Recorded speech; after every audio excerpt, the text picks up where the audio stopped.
पूजनीय संत समाज, सज्जनों और देवियों, चंदूलाल ने गाया है, सतगुरु कबीर ने तो बहुत पहले गाया है।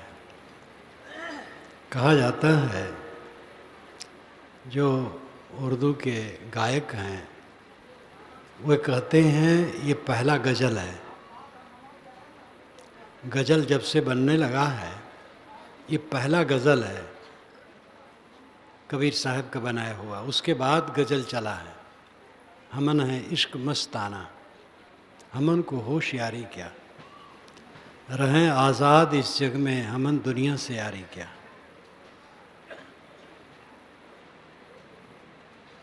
हमन है इश्क मस्ताना, इश्क में हम मस्त हैं। इश्क एक बाहरी होता है, एक भीतरी। बाहरी इश्क से सब परिचित है, भीतरी इश्क से कोई बिरला परिचित है। जैसा अनुराग चाहिए। लाओत्से ने कहा है, लाओत्से पर मैं इस समय लिख रहा हूँ इसलिए उनकी बात याद आया करती है। चीन में आज से 2500 वर्ष पूर्व जब यहाँ बुद्ध थे तो वहाँ लाओत्से थे, और ऐसा बढ़िया संत की क्या पूछना। वे पहले सम्राट के यहाँ लेखागार के बड़े अफसर थे, उन्होंने उसको छोड़ दिया, एकांतवासी हो गए, साधना परायण हो गए। लगभग 100 वर्ष की उम्र में वे देश को भी छोड़ देना चाहे। काले बैल पर बैठे हुए जा रहे थे, वहाँ बैल पर बैठने का रस्म था। बूढ़े थे, सरहद पर रोक लिए गए और सरहद के अफसरों ने कहा कि आप टैक्स दीजिए तब चाहिए। उन्होंने कहा मेरे पास कुछ है ही नहीं है। कहे है, तो उन्होंने कहा मेरे पास कुछ है ही नहीं, मैं टैक्स क्या दूँ। कहे आपके पास बहुत है, वही टैक्स चाहता हूँ। तो वो रुक गए 3 दिन। उन्होंने लिखा चीनी भाषा में 5000 शब्दों में, 3 दिन में लिख दिए, छोड़ के चले गए। उसका नाम है ताओ ते चिंग। ताओ नियम, ते सद्गुण, चिंग पुस्तक। विश्व नियम और सद्गुण की पुस्तक बिल्कुल इस सिद्धांत से मिलती जुलती। कोई देव नहीं, कोई ईश्वर नहीं, कोई प्रार्थना नहीं, कुछ मांगना नहीं। जगत को समझो, अपने को समझो, निष्काम निर्माण हो जाओ, अपने में लौट आओ। तो उन्होंने एक सूत्र में नीचे कहा है, चीनी भाषा में समझता नहीं हूँ, पढ़ भी नहीं सकता हूँ, इंग्लिश में अनुवाद है। यूरोप अमेरिका वालों ने इंग्लिश में खूब किया है, वे विद्या व्यसनी है। उसी से मैंने किया है, कर रहा हूँ। नॉन एक्शन, क्रिया शून्य अवस्था में पहुँचना। उन्होंने अंतिम में वहाँ उस संदर्भ में कहा, इस पृथ्वी पर बहुत थोड़े लोग इसको जानते हैं और करते हैं, बहुत थोड़े लोग। नॉन एक्शन, क्रिया शून्य। क्रिया शून्य अवस्था निर्विकल्प अवस्था, कुछ न सोचना। हम सोचते क्या हैं? दुनिया का कबाड़। ये कबाड़ खाना संसार है, शरीर है, सब कबाड़ है। इसी को सोचते हैं, इसी में हमारा मन चिपका रहता है, इसलिए भय से भरे रहते हैं। क्योंकि जो कुछ हम सोचते हैं वो कमज़ोर है, छूट जाने वाला, छिन जाने वाला, विनस जाने वाला। सबसे निकट शरीर है और इसका कुछ ठिकाना नहीं, और इसमें ही मन हमने आज तक टिकाया है। इसलिए भय से भरे अनाद काल का समय हमारा चला गया है। अब इश्क करना है अंतरात्मा से। अंतरात्मा से इश्क करना कहो, अथवा क्रिया शून्य हो जाना, संकल्प शून्य हो जाना। बोध के बाद संकल्प शून्य होने से स्थित आती है। ऐसे न तो संकल्प शून्य कोई हो सकता है, और बिना बोध के हो भी जाए तो कहाँ भटकेगा। कुछ स्थित तो चाहिए। साहेब ने कहा है, साहेब साहेब सब का है, मोह अदेसा और साहेब से परिचय नहीं, बैठोगे कहीं ठौर। साहेब नाम स्वामी, परमात्मा, ब्रह्म, खुदा, गॉड सब कहते हैं, लेकिन परिचय तो नहीं है, शब्द मात्र कहते हैं। कहाँ बैठोगे? बैठने का मतलब स्थित होना। हमारा ईश्वर अगर किसी लोक में है तो मन की कल्पना है। हमारा ईश्वर अगर सर्वत्र व्याप्त है तो ये भी मन की कल्पना है। जो कुछ हम मन से कल्पना करते वही तो कहते हैं। जहाँ कल्पना खत्म हो जाती है और जहाँ से कल्पना उठती है, वो तत्व क्या है?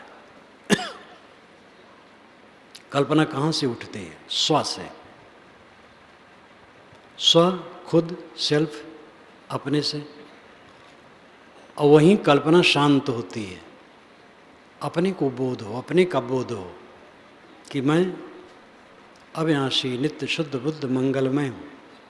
मैं देह नहीं हूँ, मैं प्राण नहीं हूँ, मैं मनोमय नहीं हूँ, मैं बुद्धि नहीं हूँ, मैं आनंदमय कोश नहीं हूँ।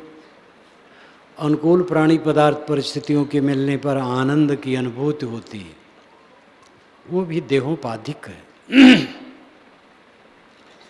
मैं केवल ज्ञाता, ज्ञान स्वरूप, शुद्ध चेतन हूँ, असंग, अकेला, निर्मल। मेरे में जगत नहीं है, मेरे में देखना नहीं है, सुनना नहीं है, सूंघना नहीं है, छूना नहीं है, सोचना नहीं। इसका ठीक से बोध हो, अधकचरा नहीं।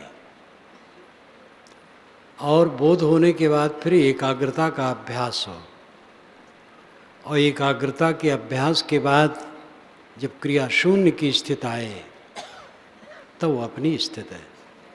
पहले बोध, समझ, फिर एकाग्रता का अभ्यास, फिर क्रिया शून्य स्थिति। समझ ठीक होना चाहिए। आप किसी के अंश नहीं हैं, अंशी नहीं हैं। आत्मा किसी का अंश या अंशी नहीं है। आत्मा स्वतः है और निर्विकार है, निर्मल है, अनादि है, अनंत है, सब समय है।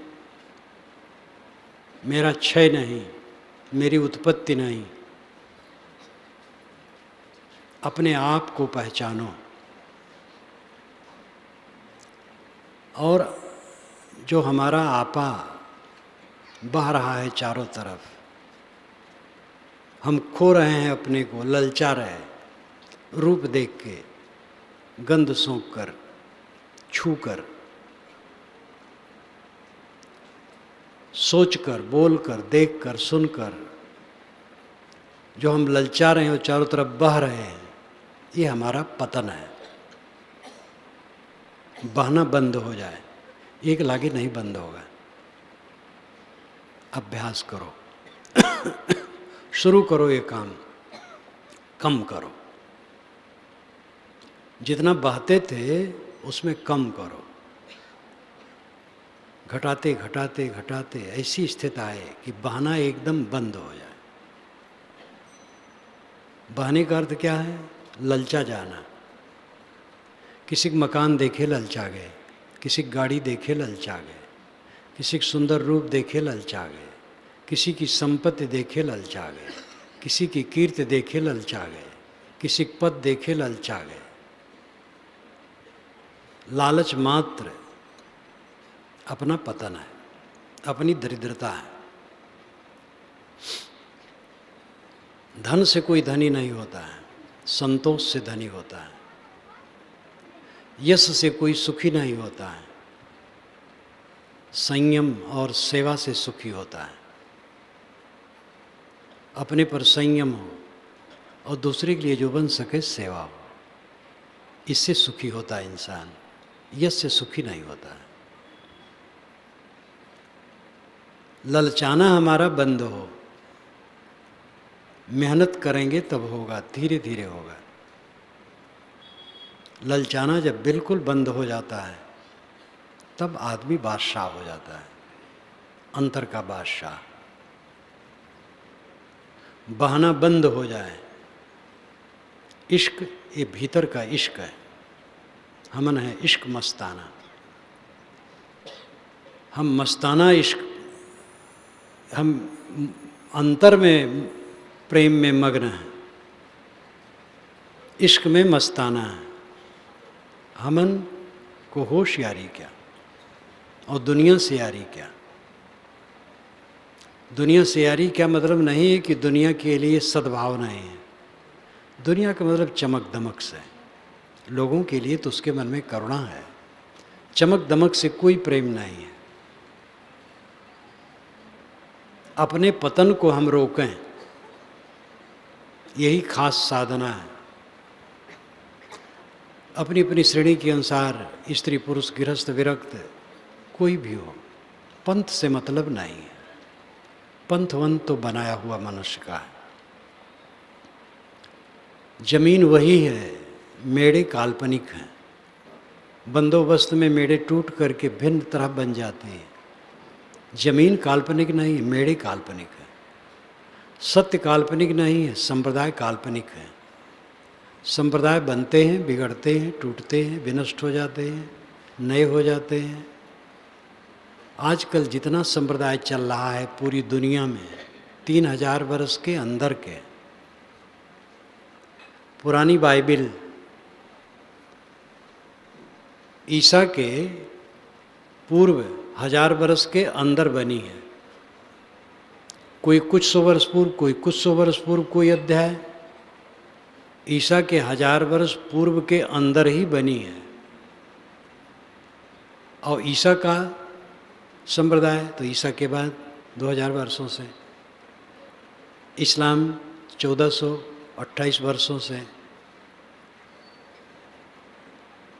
हिंदू शब्द वेदों में नहीं है, शास्त्रों में नहीं है, वैदिक साहित्य में नहीं है, दोनों महाकाव्यों में नहीं है, पुराण और महाभारत में, महाभारत और रामायण में, पुराणों में आया है। हिंदू शब्द का प्रचलन 2500 वर्षों से है। और हिंदू समाज का आजकल का जो खाका है ये 2000 वर्षों के अंदर का है। श्री राम श्री कृष्ण की पूजा, शिव जी की जिस ढंग से पूजा आजकल चलती हुआ है, और गणेश गौरी, तीर्थों की बात, छुआछूत इत्यादि, ये सब बातें वैदिक नहीं है। चारों वेदों में कहीं नहीं लिखा कोई अछूत होता है। गौरी गणेश की कहीं पूजा नहीं है, रामकृष्ण की चर्चा ही नहीं है, तीर्थों का पता नहीं है।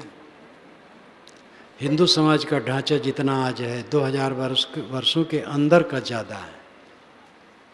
बौद्ध 2500 वर्ष से हैं, जैन पुराने हैं, लेकिन उनका भी 2000 वर्षों से ही ज़्यादा जोर हुआ है, 2500 वर्षों से। जैन साहित्य महावीर स्वामी के बाद बने हैं, और बाद ही नहीं 1000 वर्ष के बाद बने हैं। महावीर स्वामी के सामने जैन संप्रदाय का एक पर्चा भी नहीं था। और जितने पुराने संप्रदाय उनमें भी परिवर्तन बहुत हुआ है।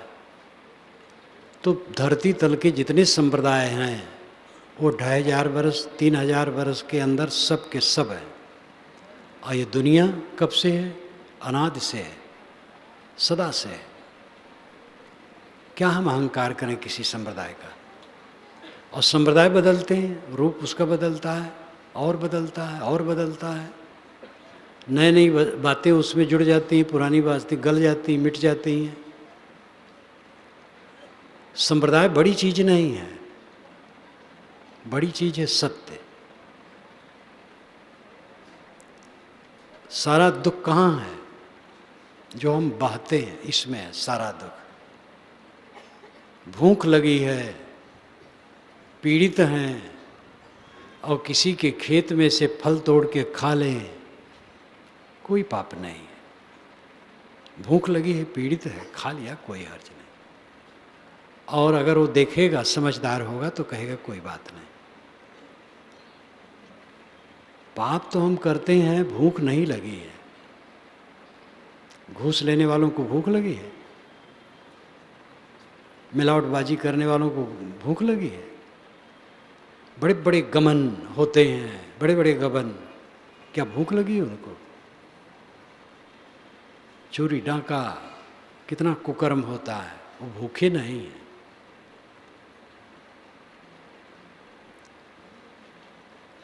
तन की भूख तनिक है, तृप्त पावे या शेर। मन की भूख अथाह है, तृप्त न पाए सुमेर।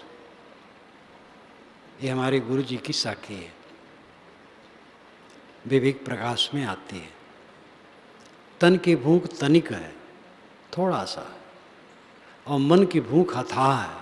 सुमेर पर्वत के समान धन मिल जाने पर भी तृप्ति नहीं होती है। इस पर ध्यान देने की आवश्यकता है। सबके मन में मवाद मवाद भरा है, मवाद। मवाद जिसके मन में न हो वो धन्य है। कुछ लोग हैं जिनके मन में मवाद नहीं है, पीड़ा नहीं है, संताप नहीं है, तृष्णा नहीं, उद्वेग नहीं, निर्मल मन, सब समय स्वर्गीय जीवन। मैंने कल कहा था, पौराणिकों का स्वर्ग घृणित है, आत्मवादियों का स्वर्ग शुद्ध स्वरूप स्थित है। स्वर्ग शब्द का प्रयोग कबीर साहब ने भी किया है, स्वामी शंकराचार्य ने भी किया है। और यह स्वर्ग अपने में लौटना है। पौराणिकों का स्वर्ग देह का विलास है, गंदगी। पौराणिकों के स्वर्ग को मैं नहीं कहता हूँ। जो अध्यात्मवादियों का स्वर्ग है, अपने में लौटना। मन का मवाद समाप्त हो जाए, ये हमें काम करना चाहिए। ललचाने की आदत खत्म होगी तब ये होगा। हम बह रहे हैं, जहाँ जहाँ गयो अपनपो खोयो, ते फंदे बहु फंदा। ये साहब की पंक्ति है।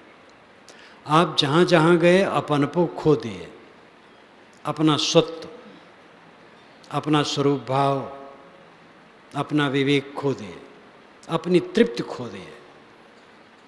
किसी को कुछ देख करके मन ललचा गया तो हम दरिद्र हो गए। कुछ भी हो, दुनिया में क्या है जिससे ललचा जाए? कूड़ा के अलावा सब कूड़ा है। सूफी संतों ने खाकदान कहा है संसार को, खाकदान, धूल का पात्र। इतनी मूर्तियां बैठी हैं, सब मिट्टी के पिंड है। मेरा शरीर, आपका शरीर, सब मिट्टी का पिंड है। और दूसरे ढंग से भी कह सकते हैं, बर्फ का पिंड है, धूप लगने पर सब गल गया। ऐसे काल का धूप लगने पर सब गल जाएगा। बिहार में सुनता हूँ लाखों लोग बह के मर गए। वहाँ के लोग, मैं तो अतिशयोक्त समझता था, वहाँ के लोग आए हैं बताएं, लाखों लोग बह के मर गए। काल की बाढ़ तो सब समय है। दुनिया में कौन ऐसी वस्तु है जिसके लिए आकर्षित हुआ जाए? आकर्षण का कारण केवल मेरे चित्त की अविद्या है, अज्ञान है। अज्ञान के कारण हम आकर्षित हैं। इस अविद्या का पर्दा फाड़ने के लिए हमें निरंतर साधना करना है।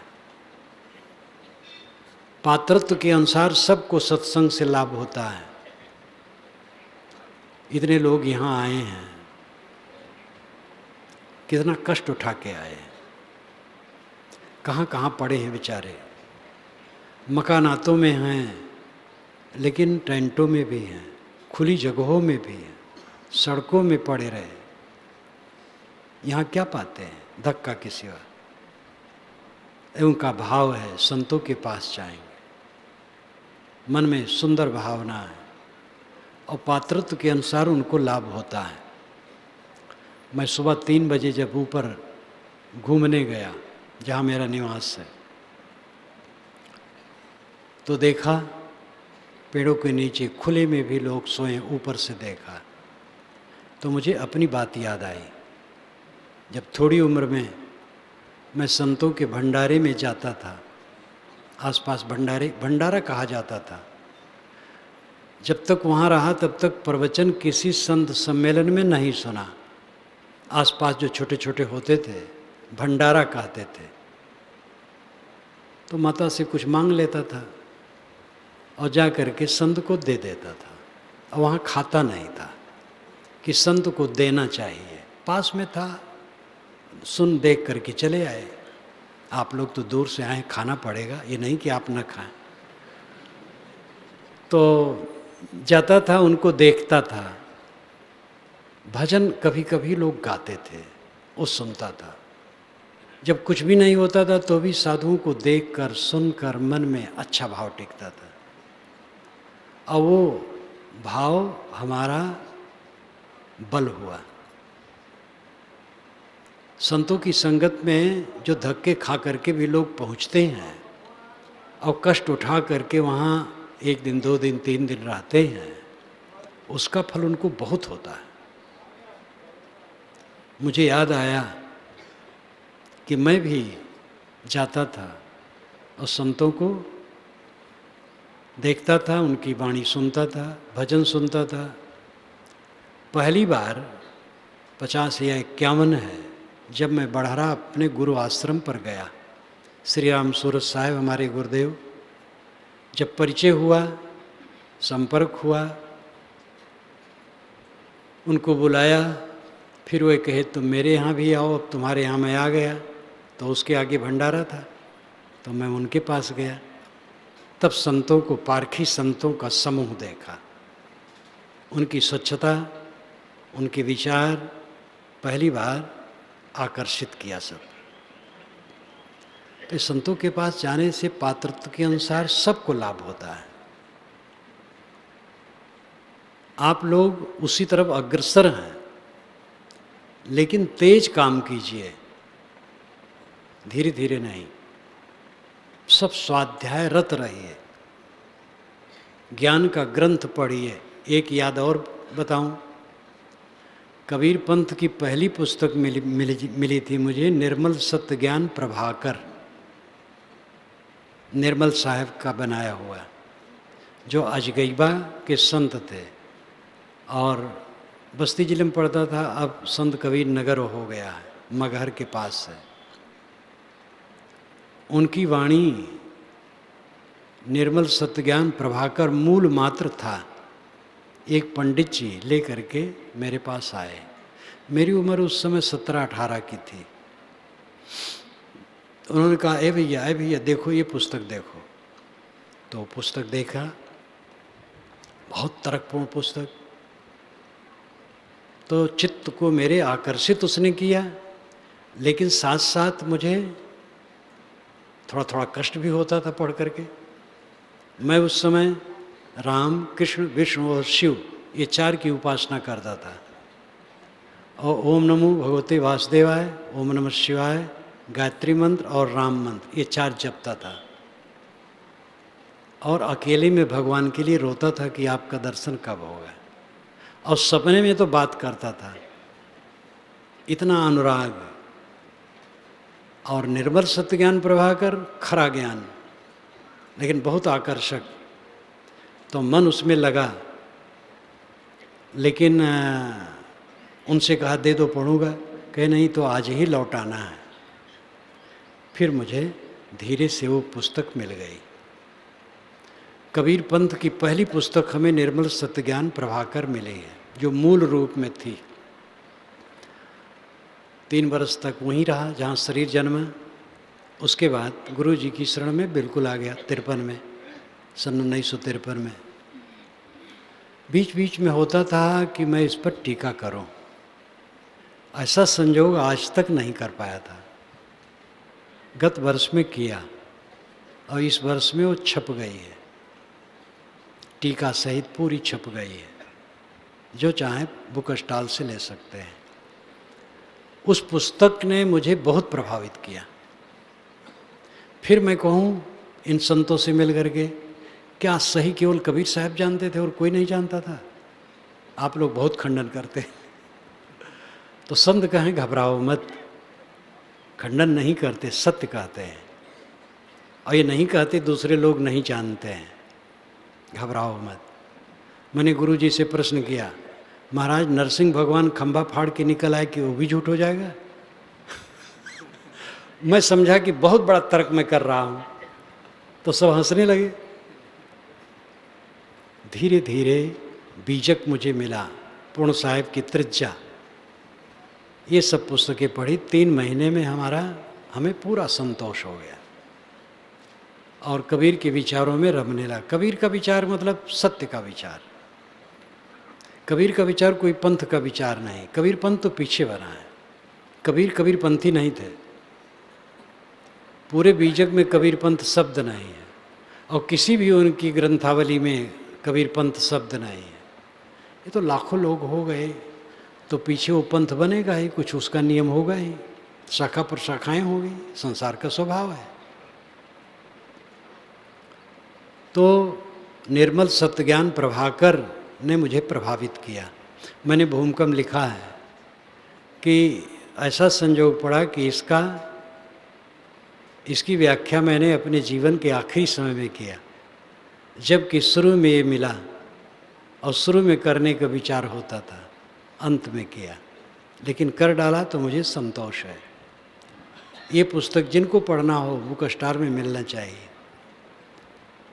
निर्मल सत्यज्ञान प्रभाकर में आता है, देह द्वारते जगत ज्ञान है, जगत ज्ञान है दुखदाई। देह संबंध छुटेगा तब जब सकल वासना जर जाई। देह द्वारते जगत ज्ञान है, ये देह के दरवाजे से जगत का ज्ञान होता है और जगत ज्ञान है दुखदाई। जगत ज्ञान दुख देता है। देह संबंध छुटेगा तब जब सकल वासना जर जाए। जब सारी वासनाएं जल जाएंगी तब देह संबंध छूटेगा। एक ईसाई विद्वान ने लिखा है, उपन्यास के रूप में है लेकिन वैराग प्रधान पुस्तक है। ईसा का नाम पूरी पुस्तक में कहीं नहीं दिया है। उसने एक जगह लिखा है, धरती माता का सब दूध पीते हैं और इसका आकर्षण फिर बारंबार यहाँ ले आता है। जन्म होता है, आदमी कुछ दिन रहता है और काल उसके शरीर का वियोग करा देता है और धरती का आकर्षण उसको फिर खींच लाता है। जब दूध पीने की इच्छा बिल्कुल खत्म हो जाएगी, धरती का दूध पीने की इच्छा बिल्कुल खत्म हो जाएगी। लाक्षणिक शब्दों में है, इस संसार का कोई आकर्षण जिसको नहीं रह जाएगा फिर वो नहीं आएगा, फिर नहीं भटकेगा। उसकी थ्योरी बिल्कुल हम लोग सरीखे, ये वैज्ञानिक है, लॉजिक है। जब ये बात मैंने एक भौतिकवादी से कही जो मार्क्सवादी, उन्होंने कहा बिल्कुल लॉजिक है। तृष्णा से आदमी भटकता है, तृष्णा जब मिट जाएगी क्यों भटकेगा। हमारे अंदर का जो मोह है, तृष्णा है, ललक है, लालच है, इसने हमें दरिद्र बनाया है। बादशाहत का सुख,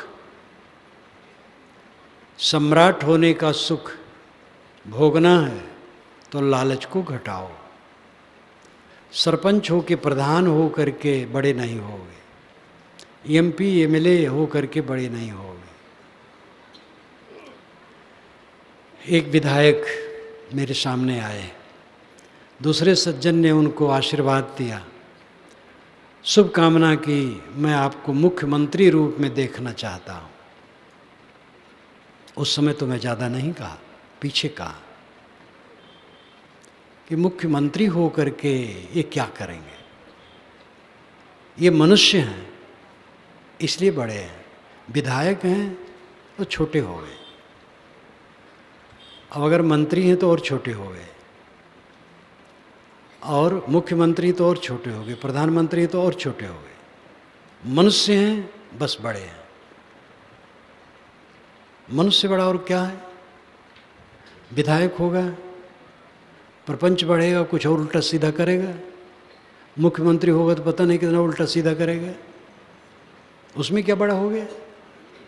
क्या बड़ाई करते हो इनकी? ये कहो आपकी मनुष्यता श्रेष्ठ है, और कुछ जितना बनोगे वो बिगड़ेगा। मन होता है हम मुख्यमंत्री हो, प्रधानमंत्री हो, होने वाले हैं, होते हैं, वो काम करते रहेंगे। लालच छोड़ो, पद सेवा की जगह है। सावधान न रहे, आप लोग कहते हैं तप से राज, राज से नरक। तप से राज होता है और राज से नरक होता है।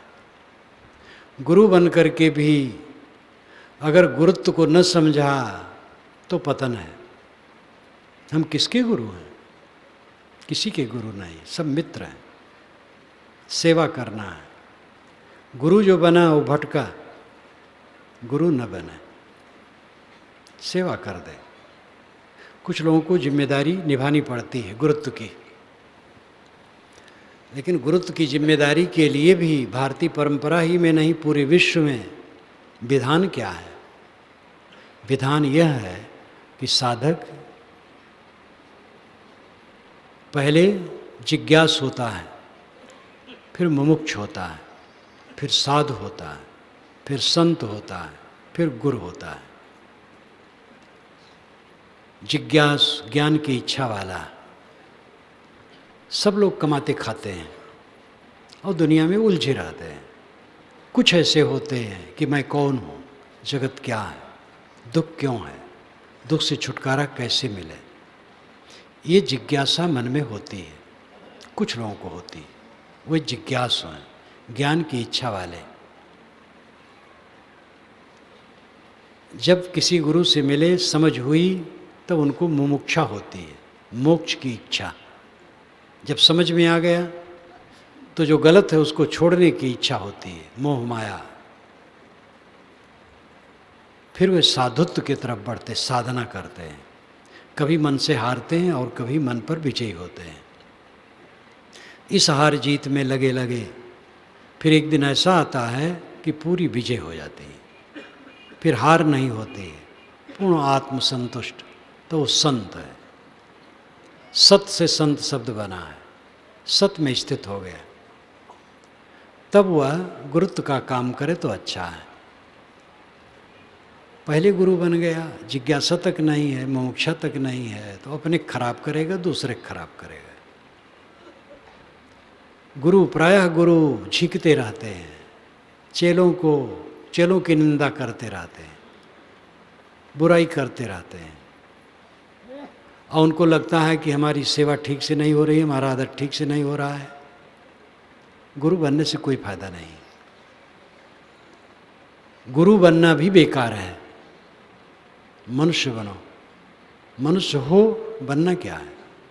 मनुर्भव जनया दिव्यम जन्म। मनुष्य हो, दिव्य जन समाज पैदा करो। स्वयं मनुष्य रहो, अब आप मनुष्य हैं तो समाज की एक कड़ी हो गए, तो दिव्य समाज हो गया। आपको देख करके और लोग भी होंगे। अपने को ठीक करो। कुछ होना नहीं है, ये होने का रोग तकलीफ देता है। हम जो कुछ होना चाहते वही गड़बड़ है। नाम है सब, ये नाम तकलीफ देते हैं। जन्म हुआ, एक एक नाम आया और नामों की कल्पना बढ़ी, और उसी नाम की कल्पना में हम उद्वेगित रहते हैं, नामों की कल्पना में उलझे रहते हैं। नाम रूप दोनों मिथ्या हैं। अपने मन को संभालो, विकारों को दूर करो। मैं कह रहा था कि संतों की संगत में जाते जाते सकारात्मक बुद्धि है तो ग्रहण होता चला जाता है, और धीरे धीरे परिवर्तन आता जाता है। जो जितना जोर से लगते हैं ज़्यादा परिवर्तन होता है। स्वाध्याय, ध्यान, चिंतन, सेवा से प्रगति होती है। सेवा से चित्त शुद्ध होता है। अपनी शक्ति से सेवा करो, तन से, धन से, ज्ञान से, बुद्धि से, जो आपके पास शक्ति है, सेवा में उसकी सफलता है। सेवा से चित्त शुद्ध होगा। स्वाध्याय से ज्ञान वर्धन होगा, चिंतन से मोह टूटेगा, एकाग्रता से शांति की तरफ हम बढ़ेंगे।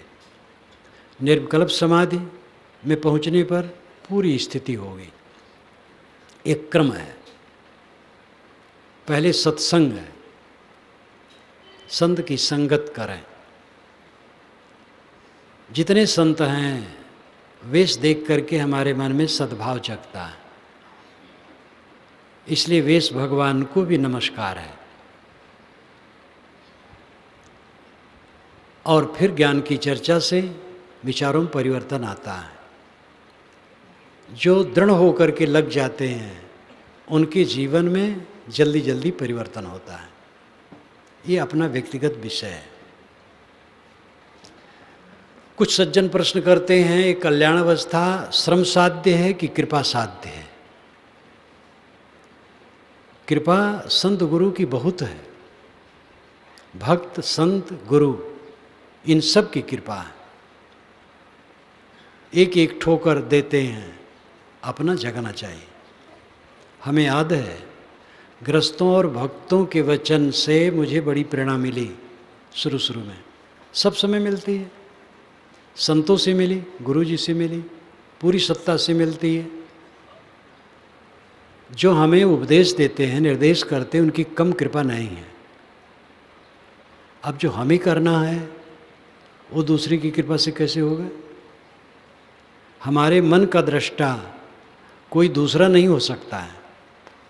हमारे मन का दृष्टा हम खुद हैं। अपने मन को देखें और अपने मन के कबाड़ को निकालें। हमारे मन में जो कबाड़ है हमने ही इकट्ठा किया है, हम उत्तरदायी हैं। कल मैंने थोड़ा सा कहा था, भगवान की माया सबको नचा रही है। लोग कहते हैं, झूठ कहते हैं, भ्रम में पड़ के कहते हैं।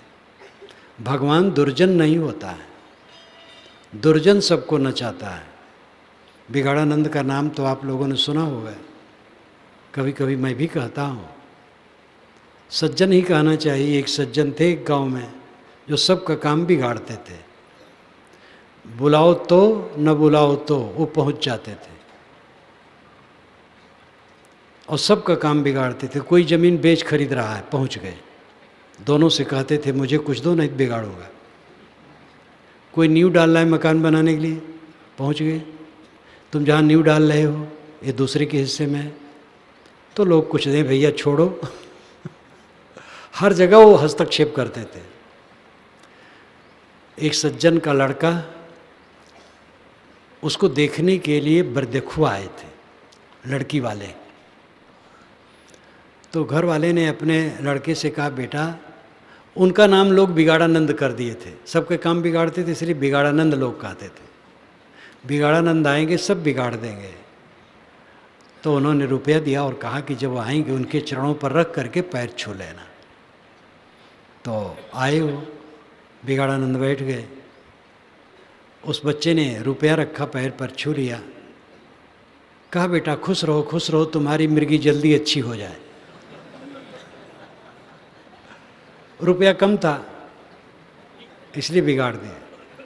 बर देखुआ कहे भैया मनही में कि ये जब बर को लड़के को मिर्गी आती है तो वहाँ लड़की देना तो वहाँ बेवकूफ़ी है। चुपचाप उठ के चले गए। वो सब का काम बिगाड़ते थे। मरने का टाइम आया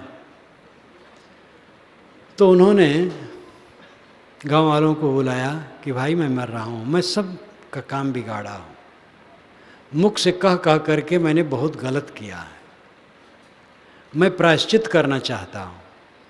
जब मैं मर जाऊँ तो एक लकड़ी मेरे मुख में गाड़ दी जाए। लोग कहे नहीं, हम लोग क्षमा करते हैं, अब ये सब नहीं। कहे नहीं करेंगे तो मेरी अंतरात्मा संतापित होगी। लोगों ने कहा भाई इसी बात है तो कर दिया जाएगा, मर जाएंगे तो क्या जलाना ही है। मर गए तो बढ़ई को बुलाया गया, एक लकड़ी साफ करके पतली सी दांत खोल करके मुख में डाल दिया गया, कफन किया गया, अर्थी में लेके चले। संयोग था उधर से थानेदार साहब आ रहे थे, पुलिस आ रही थी कि भाई कौन मर गया है, इसके मुंह पर इस सिंगल जैसे कैसे क्या खड़ा है, उतारो। पुलिस का अधिकार होता है, कहीं भी वो जांच कर सकती है। उतारे। थानेदार ने कहा, इतने ढीठ हो, इसके मुख में लकड़ी गाड़ के मारे हो, लकड़ी सहित ले जा रहे हो। सबको पकड़ा और जेल में डाला, गांव भर को। गांव वालों ने कहा, धन्य हो बिगाड़ानंद, जीवन भर सबका काम बिगाड़े, मरते भी सबका बिगाड़ के गए। क्या भगवान ऐसे बिगाड़ानंद है? भगवान की माया सबको नचाती है। भगवान माया रखे हैं, कटही कुतिया सब पर लोहकार देता है और सब काटे जाते हैं।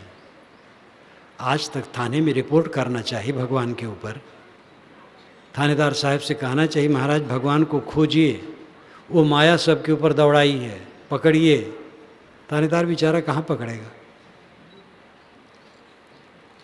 भगवान की माया हमें नहीं नचाती, हमारी माया हमें नचाती है।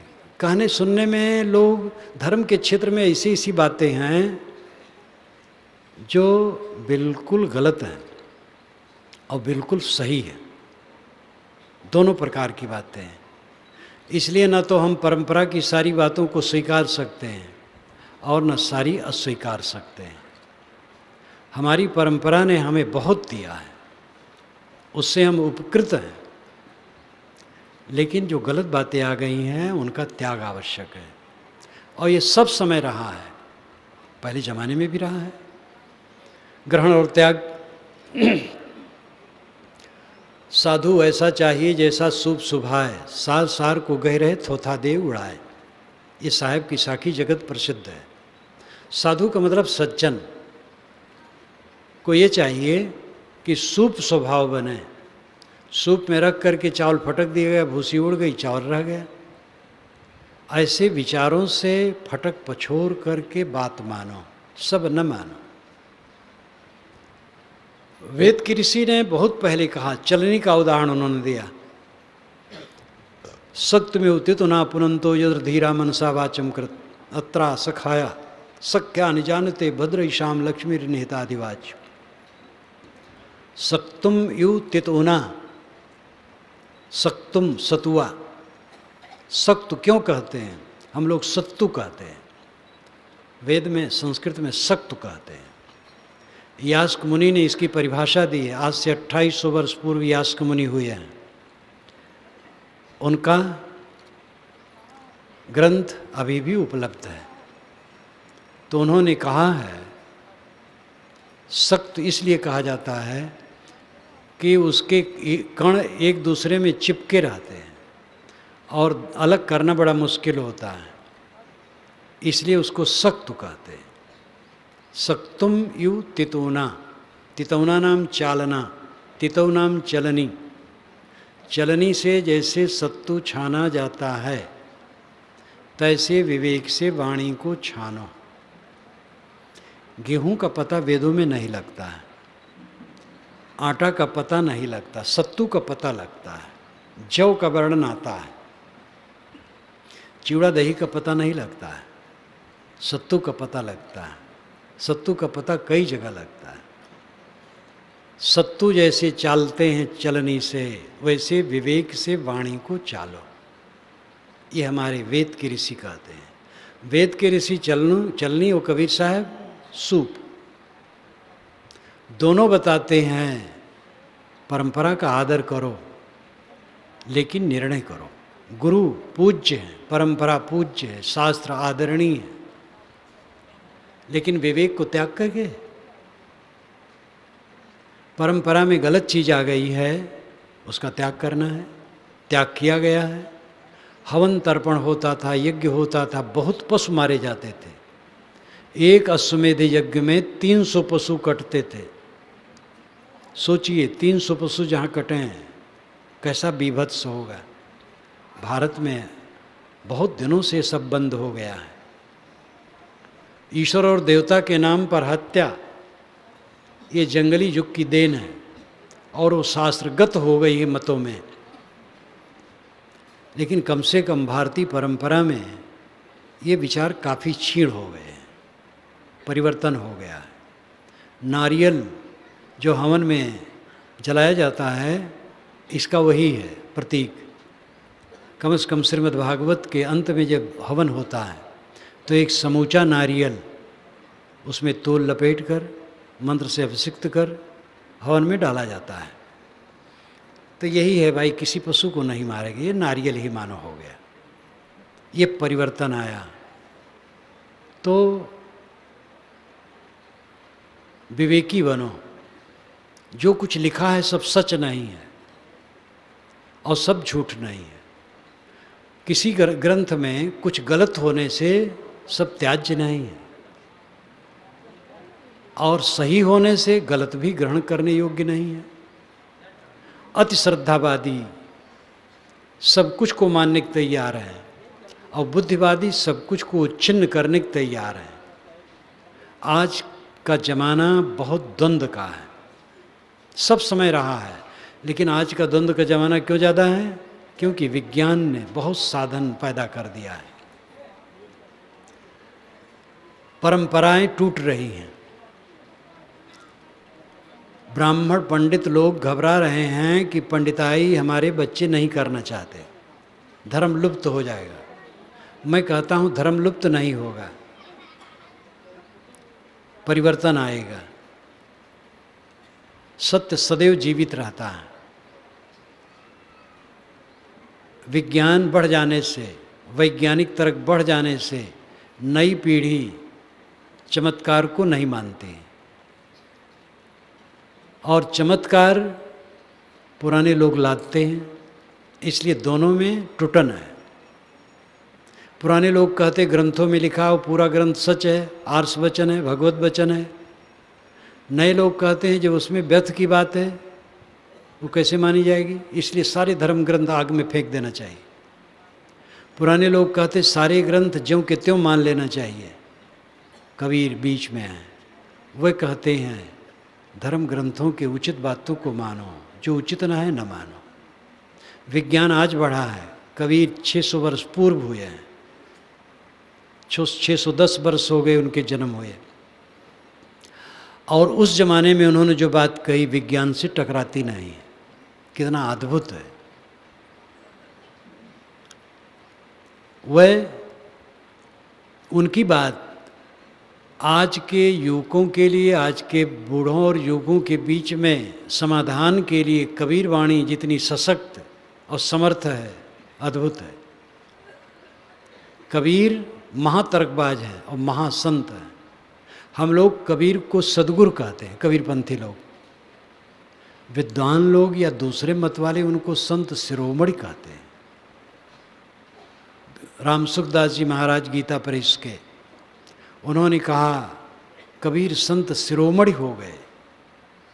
एक नहीं अनेक कहते हैं, भिन्न मत वाले सभी कहते हैं। कबीर का आदर हर जगह है। क्यों?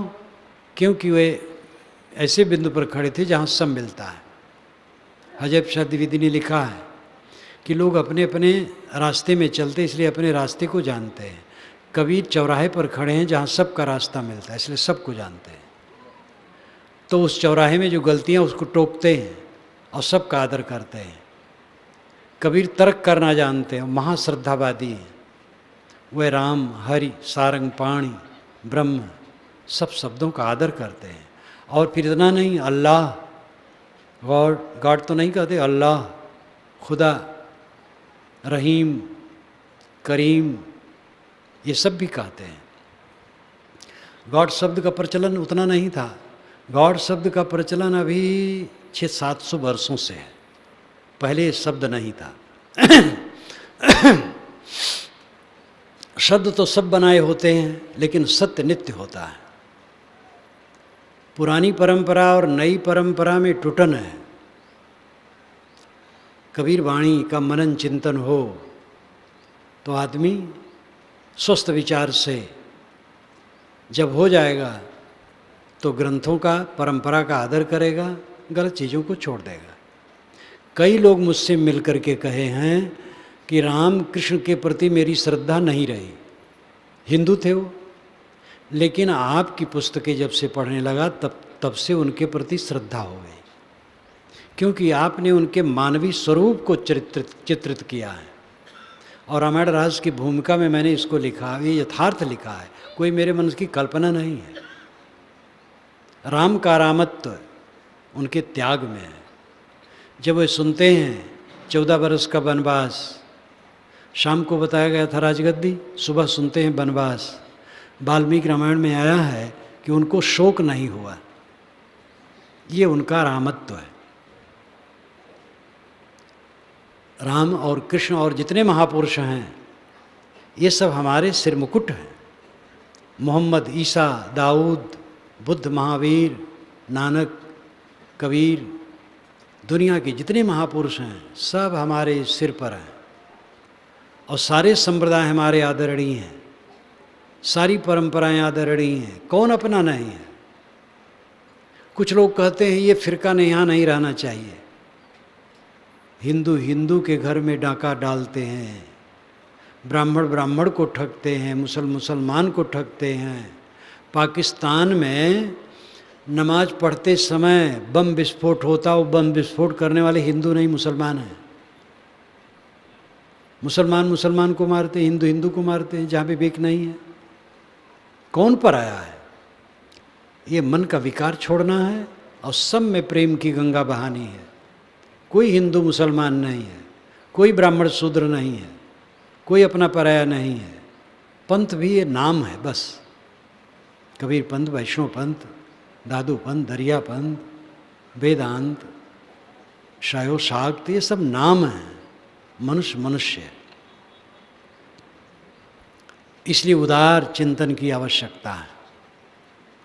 मैं अपने आधार बिंदु पर आकर के समाप्त करूंगा। हम लोग बह रहे हैं, इसलिए पीड़ित हैं। इतने लोग यहाँ बैठे हैं, मैं विश्वास करता हूँ कि इनको भोजन न मिले दुखी हों, ऐसा नहीं। सब भोजन करते हैं और सब कपड़े पहनते हैं और सब घर में रहते हैं। घर फूस हो, कपड़ा हो, पक्का हो, बहुत अच्छे तरह से बना हो, साधारण से बना हो, ये तो योग्यता के अनुसार हो जाते, इसका बड़ा महत्व नहीं है। लेकिन सब घर में रहते हैं। पीड़ित जो न हो, जिसका मन पीड़ित न हो, धन्य है। कुछ सौभाग्यशाली हैं जिनका मन पीड़ित नहीं है, जिनके मन में मवाद नहीं है, जिनके मन में विकार नहीं है। जो सबसे बड़ी बात है जीवन में, वो यही करने योग्य है, मन निर्मल हो, सब समय निर्मल। और ये तब होगा जब विनम्रता आएगी, पूरी विनम्रता, निरहंकार भाव, निष्काम भाव, और अंत को देखना, असहाय अवस्था, असंग अवस्था, अल्प अवस्था। आजकल में हमारा शरीर बिस्तर पर पड़ा रहेगा, असहाय बना, मरने के समय आ जाएगा। अचानक भी मौत होती है और धीरे धीरे जीर्ण होते होते वो खाट पर पड़ जाता है, असहाय। वो असहाय अवस्था आना है पक्का सबका। और अल्पता, वहाँ क्या होगा हमारे पास? दवाई पानी, कुछ कपड़े और कोई चीज़ें आगे पीछे रखी होंगी। कभी कभी कोई आके बैठ के मेरे लिए सहानुभूत कर देगा बस। और चाहे जितना हमारा नाम हो, कितना ऐश्वर्य हो फैला, कुछ हमारे साथ नहीं होगा। अल्पता में हम आ जाएंगे और असंगता, अकेलापन, तब अकेलेपन का अनुभव होगा, लेकिन तब काम नहीं होगा। पहले से अपने को अंदर से इतना मजबूत कर लो, मेरा कुछ नहीं है, मेरा कोई नहीं है, मेरा शरीर नहीं है, आभास मात्र शरीर। स्वामी शंकराचार्य ने कहा है कि कृतार्थ आत्माओं के शरीर को देख करके साधारण लोग समझते हैं ये तो हमारे सरीखे हैं, समझ नहीं पाते। आभास मात्र उनको शरीर है, वे अशरीरी हैं, आत्मलीन पुरुष हैं, शरीर में रहते हुए अशरीरी हैं, देह में रहते रहते विदेह हैं। देह का फल यही है कि हम विदेह हो जाएं। जीवन के साथ मृत्यु को देखें। जीवन और मृत्यु दो नहीं है। जन्म हुआ बस मृत्यु शुरू, क्षण क्षण मृत्यु। शरीर की मृत्यु होती है। अपनी अमर आत्मा को समझो, आपकी मृत्यु नहीं होती, आप अमर हैं। और अपने मन को बाहर से समेटो, अंतर्मुख हो। जब तक एकाग्रता न बढ़ेगी निर्भयता नहीं आएगी। और पूरी निर्भयता आएगी जब निर्विकल्प समाधि होगी। संकल्प शून्य अवस्था, क्रिया शून्य, नॉन एक्शन, क्रिया शून्य। सारा संकल्प शांत हो गया, अपने आप रह गया, पूरा निर्भय। हमारा मन दुनिया में टिकेगा तो हमें तकलीफ होगी। शरीर और शरीर से प्रतीतमान सब कुछ दुनिया है। आत्मा अत्यंत सूक्ष्म है, समझना बड़ा मुश्किल। लेकिन लगे तो सबसे सरल वही है, वो आपका अस्तित्व ही है। अपने मन को समेटो, अपने आप में स्थित। आपका घर आपके भीतर है।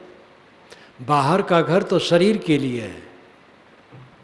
आपका घर आपकी स्वरूप स्थित है, आत्म स्थित है। यथा यथा प्रत्यवस्थितम मनः तथा तथा मुंचति वाहि वासना निशेष मोक्षे सति वासनानां आत्मानुभूति प्रतिबंध शून्य। ये स्वामी शंकराचार्य का वचन है। जैसे जैसे मन एकाग्र होता जाता है, संकल्प छोड़ता जाता है, अंतर्मुख होता जाता है, तैसे तैसे प्रतिबंध शून्य आत्मस्थित का अनुभव होता है। संतो सहज समाधि भली, जो साहेब ने कहा, सहज समाधि क्या है? आपका सहज स्वरूप शुद्ध चेतन आत्मा है। अपने आप रह जाना सहज समाधि है। अगर हम चतुर्भुज श्याम सुंदर का ध्यान करते हैं तो असहज समाधि है। कबीर साहब का ध्यान करते हैं, तथागत बुद्ध का ध्यान करते हैं तो असहज समाधि है, बनावटी। क्योंकि कुछ सोचते हैं और सोचना मात्र जब बंद हो जाता है तो सहज समाधि है। कुछ न सोचना सहज समाधि है। संकल्प शून्य अवस्था सहज समाधि है। इस सहज समाधि में पहुंच करके सारे क्लेशों का अंत है, सारा भय समाप्त है। हमारा मन देह पर टिका है, इसलिए हम भयभीत हैं। देह से हट करके आत्मा पर लगना चाहिए। जितना आत्मनिष्ठ होते जाएंगे हमारा दुख समाप्त होता जाएगा। सबके मन में दुख का मवाद भरा है, सब भयभीत हैं, सब पीड़ित हैं, सब शिकायत से भरे हैं। पत्नी की शिकायत, पति की शिकायत, पुत्र की शिकायत, भाई की शिकायत, पड़ोसी की शिकायत, भगवान की शिकायत, भगवान ने हमें ये नहीं दिया, वो नहीं दिया। देवता की शिकायत, शिकायतें शिकायत। जिसकी चित्त से शिकायत बिल्कुल खत्म हो जाती है, जिसका मन सब समय तृप्त, आनंद कंद, वो कृतार्थ आत्मा है। हम सबको चाहिए इस दिशा में आगे बढ़ें। सत्संग करें, स्वाध्याय करें, सेवा करें, साधना करें, चित्त को शोधें, अंतर्मुख हों, सब ध्यान करो, अभ्यास करो ध्यान का। ध्यान क्या है नाम की एक पतली सी पुस्तक मेरी है, उसका आप मनन करें तो उसमें सहयोग मिलेगा। और भी जहाँ जो उपलब्ध हो, योग दर्शन तो विशाल ग्रंथ है उसकी अपेक्षा। मनन करें, ध्यान करें, एकाग्रता लें, मानसिक संताप से मुक्त हो। मानसिक संताप से मुक्त होना जीवन की कृतार्थता है। धन की संपन्नता, परिवार की संपन्नता, पद की संपन्नता, प्रतिष्ठा की संपन्नता, सुयश की संपन्नता ये दिखावा है, क्षणिक है। चित्त की पवित्रता की संपन्नता, एकाग्रता की संपन्नता, ये परम है, यही आपका धन है। इश्क, जो सद्गुरु ने कहा हमारे इश्क मस्ताना, इश्क में मस्ताना वो अंतर्मुखता की बात है। ये चलना राह नाजुक है, उन्होंने कहा ये नाजुक रास्ता है, इसमें कुछ लेके नहीं चल सकते हो, सब छोड़ के चलना होगा। अस्मन्वती रेते समरबद्धम उत्तिष्ठत। ऋषि ने कहा है कि बड़े जोर से धारा बहती है, पत्थरों से भरी हुई। उठो, जागो, सावधान हो करके चलो, बह न जाओ। अत्रा जहाँ में असन्न सेवा, जो असत और अशिव है यही छोड़ दो, पार हो जाओगे तो सब मिल जाएगा। एक नदी पार करना है जो पत्थरों से भरी और तेज है, और हम बोझा लेकर के तैरना चाहते तो डूबेंगे। ये संसार नदी बड़ी भयंकर है। अहंता ममता की बोझा लेकर के तैरना चाहेंगे तो डूबेंगे। अहंता ममता की का बोझा डाल दो। ये चलना राह नाजुक है, हमन सिर बोझ भारी क्या। सिर पर बोझ जो हम रखें अहंता ममता की, उसको उतार दें। अहंकार शून्य निष्काम हुए बिना परमानंद की प्राप्ति न होगी। मनन करें, चिंतन करें, इस दिशा में बढ़ें, यही मेरी शुभकामना है। मैं अपनी वाणी को विराम देता हूँ।